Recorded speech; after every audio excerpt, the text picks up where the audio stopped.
샬롬, 하나님과 동행하는 새벽기도회 달라스 임마누엘 교회 권성철 목사입니다. 오늘도 하나님과 동행하며 풍성함을 누리시는 저와 여러분 되시길 주님의 이름으로 축복합니다.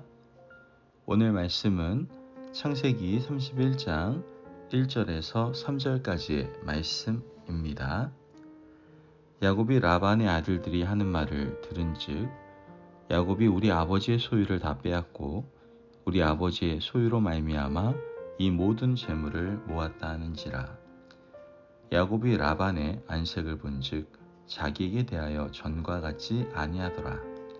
여호와께서 야곱에게 이르시되 내 조상의 땅 내 족속에게로 돌아가라. 내가 너와 함께 있으리라 하신지라. 아멘. 하나님의 말씀입니다.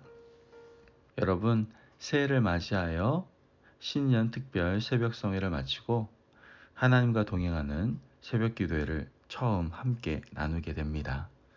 하나님께서 우리에게 허락하신 2022년도에도 하나님과 동행하는 새벽 기도의 말씀을 통해서 하나님의 인도하심을 받으시고 또한 새 힘도 얻으시고 또한 하나님의 위로도 받으시며 하나님과 동행하는 한 해를 보내시기를 주님의 이름으로 축복합니다.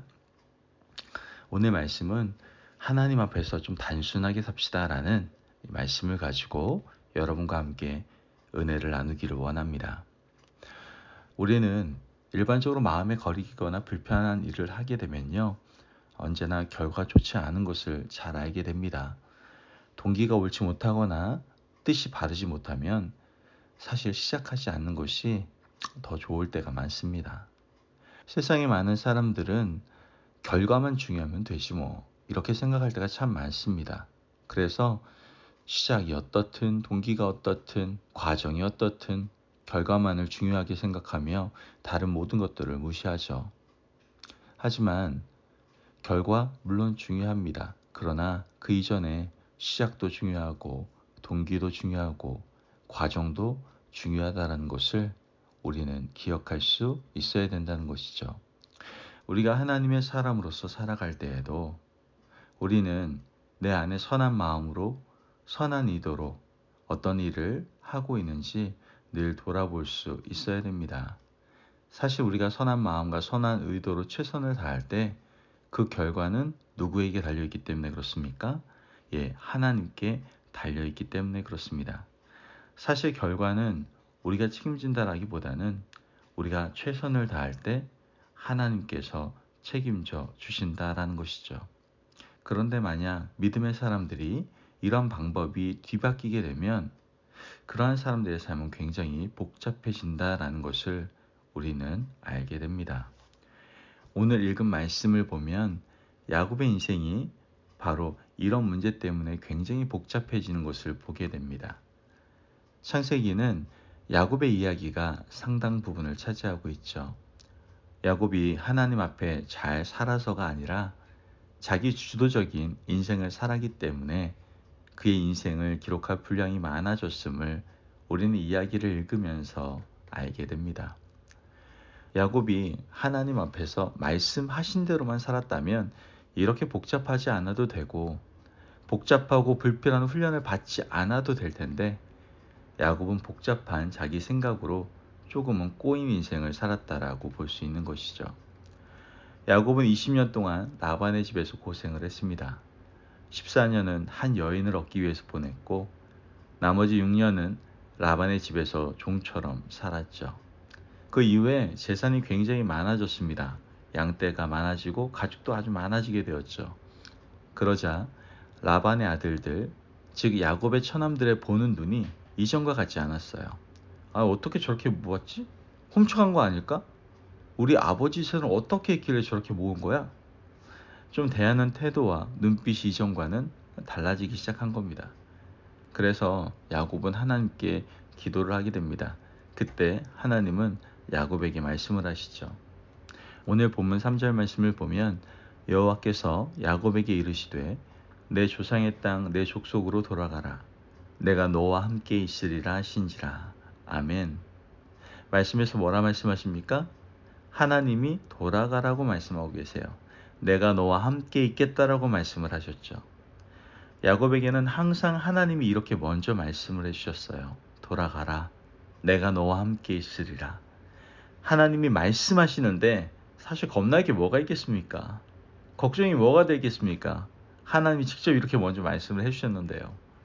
그런데 야곱은 겁도 많고요. 생각이 참 많은 사람이었어요. 당당하게 외삼촌 라반에게 돌아가겠다고 말하지 못합니다. 왜냐하면 이 외삼촌의 인간성도 그동안 같이 지내면서 잘 알고 있었기 때문이겠죠. 라반이 어떻게 나올지 이미 야곱은 알고 있었던 거예요. 그래서 야곱이 어떻게 합니까?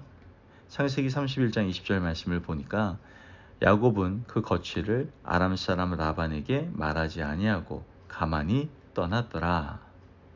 지금 말씀을 보면 외삼촌 라반에게 말하지 않고 몰래 떠나버린 거예요. 아니, 하나님이 말씀하셨으면 그 말씀을 믿고 라반에게 이야기하고 가면 됩니다. 그런데 이 하나님의 그 놀라운 능력의 말씀보다 이 사람의 존재 그 자체가 더 크게 보였던 거예요. 그래서 몰래 가만히 떠납니다. 그러니까 어떻게 됩니까? 일이 복잡해지기 시작하는 거예요. 야곱 일행이 가만히 떠났다는 말을 라반이 3일 후에 듣게 됩니다. 이 소식을 듣고 라반이 가만히 있겠습니까? 쫓아가기 시작합니다. 창세기 31장 22절 말씀을 보면 3일 만에 야곱이 도망한 것이 라반에게 들린지라. 라반은 야곱 일행을 따라갈 때 결심을 했던 것 같아요. 다 빼앗아서 보내어 버리겠다라고 말이죠. 야곱과 라반이 만나서 대화하는 장면을 보면요. 라반은 야곱이 갖고 있는 소유나 야곱의 자식도 그리고 아내들 이 모든 것들이 자기 것이라고 생각했던 것 같아요. 창세기 31장 43절 말씀을 보면 라반이 야곱에게 대답하여 이르되 딸들은 내 딸이요 자식들은 내 자식이요 양떼는 내 양떼요 내가 보는 것은 다 내 것이라 내가 오늘 내 딸들과 그들이 낳은 자식들에게 무엇을 하겠느냐. 이것이 바로 라반이 야곱의 소유물을 보는 관점이에요. 이런 마음을 가지고 야곱을 따라갔던 것이죠. 가서 잡히면 다 찾아오겠다라고 생각을 했던 것이죠. 20년 동안 종처럼 일했는데 한 푼도 못 받고 피부치 자녀들과 아내 한 명도 못 건지고 쫓겨나게 생긴 거예요. 이쯤 되면 누가 개입하셔야 됩니까? 하나님이 개입하셔야 됩니다. 창세기 31장 24절 말씀을 보면 밤에 하나님이 아람 사람 라반에게 현몽하여 이르시되 너는 삼가 야곱에게 선악간에 말하지 말라 하셨더라. 여러분, 이것은 야곱에게 특별한 은혜, 특별한 은총입니다. 그러나 이 은총 이전에요. 야곱은 하나님이 떠나라, 내가 너와 함께 하겠다 라고 말씀을 하셨을 때 그냥 단순하게 순종해야만 했습니다. 이 말씀을 들었을 때 라반에게 당당히 말할 수 있어야 됐다라는 것이죠. 여러분, 야곱의 이전 인생이 다 이렇습니다. 말씀하신 대로만 하면 모든 일이 하나님의 인도하심 속에 순탄하게 될 건데 생각이 많아서 자신의 의지가 너무나 강해서 막다른 길로 가서 거기서 하나님이 다시 건져오고 또 건져오는 일이 반복되는 그러한 야곱의 인생. 정말 드라마틱하지만 사실 우리는 이런 인생 살면 굉장히 곤란합니다. 여러분, 하나님이 말씀하셨다면 그 말씀을 믿고 따라가는 것이 바로 믿음의 사람의 의무이고요. 그때 바로 우리의 인생이 단순해질 수 있는 거예요. 사랑하는 여러분, 제발 오늘 하루 주님의 말씀 앞에서 좀 단순하게 살아갑시다. 하나님께서 말씀하신 대로 그 말씀만에 붙들고 이 복잡한 세상을 하나님의 은혜 가운데 단순하게 살아갈 수 있는, 그래서 늘 하나님의 놀라운 역사를 맛보고 경험하며 살아가는 저와 여러분 되시길 주님의 이름으로 축복합니다. 아멘. 기도하겠습니다. 사랑이 많으신 하나님 감사합니다. 오늘도 우리에게 귀한 말씀을 허락하여 주셔서 하나님 앞에서 단순하게 살아가라고 말씀하시니 감사합니다. 하나님, 우리는 이 복잡한 세상 가운데 우리의 머리로 계산할 때가 너무나 많습니다. 이제 이 모든 나의 자아를 내려놓고 하나님께서 말씀하신 대로 그 말씀 붙들고 단순하게 살아갈 수 있도록 주님이 도와주옵소서. 하나님의 은혜 가운데 단순하게 살아갈 때 하나님의 놀라운 은혜 가운데 그 역사와 인도하심을 늘 경험하며 살아가는 저희들 되게 하여 주옵소서. 감사함이 예수님의 이름으로 기도합니다. 아멘. 오늘도 하나님과 동행하며 풍성함을 누리시는 저와 여러분 되시길 주님의 이름으로 축복합니다. 여러분, 오늘도 하나님 앞에서 단순하게 살아갑시다. 오직 하나님의 말씀만 붙들고 이 복잡한 세상 단순하게 살아갈 때 하나님의 놀라운 은혜를 경험하고 맛보는 아름다운 인생을 살아가게 될 줄을 믿습니다. 말씀 안에서 승리하십시오.